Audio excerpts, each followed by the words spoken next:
twisted tales, the sword and the stone, the bleeding crown. They tell ya, whoso pulleth out this sword of this stone is rightwise king. Bullshit. That wasn't no holy relic waiting for the pure of heart. It was a prison, a curse nailed to a rock in the middle of a dead man's churchyard. The sword wasn't forged by angels. It was hammered out in screams, quenched in blood, and sealed in stone so nobody'd be stupid enough to touch it again. Until, of course, some dumb kid did. The boy with empty hands. Arthur, scrawny, half-starved street rat with hands that shook when he tried to steal crusts off market stalls.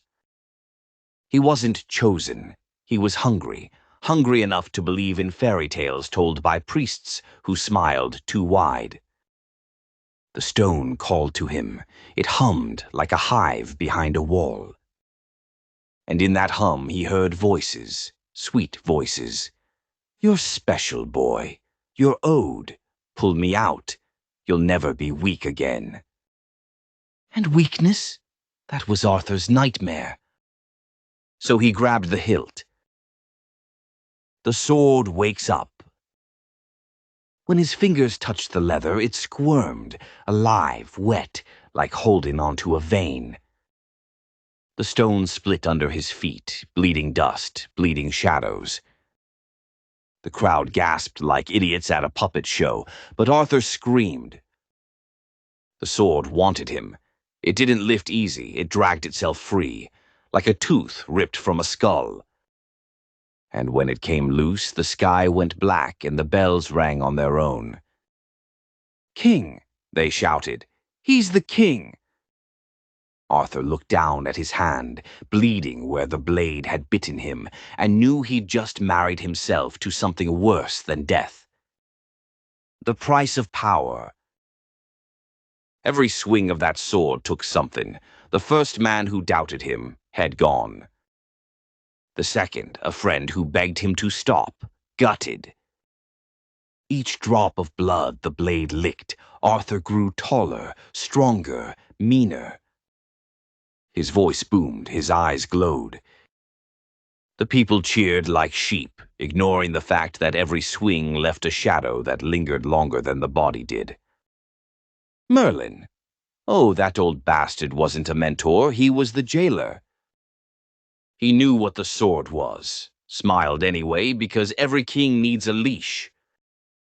Only problem, Arthur wasn't gonna wear one. Camelot, the rotting kingdom.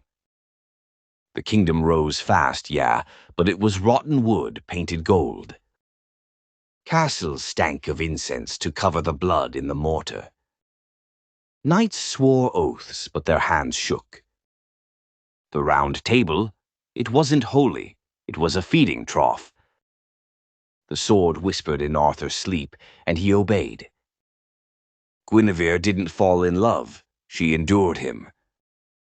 Lancelot didn't betray him with lust. He tried to cut the fucking blade out of Arthur's hand before it ate the whole kingdom. Didn't work. The sword drank him dry and laughed through Arthur's mouth. The end at Avalon. When Arthur finally fell, bleeding, gasping on a field stacked with corpses, it wasn't from Mordred's blow. It was the sword itself, tired of its toy. It slid out to his grip, crawled back into the stone on its own, like a serpent coiling back in its hole. Arthur died crying, not as a king, but as a kid who just wanted to matter. The crowd wrote poems about him. The truth, he was a junkie for power, chewed up and spit out by steel that never loved him. The stone waits again. And in the silence of that graveyard, if you listen close, you'll still hear the hum. Come on, try me. You're special. You're owed.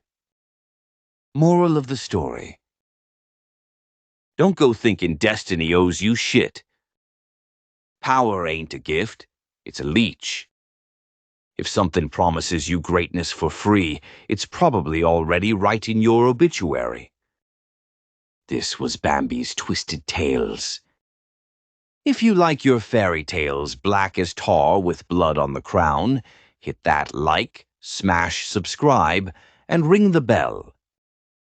'Cause the next story, it's dragging you straight to hell, and Bambi's driving the fucking carriage.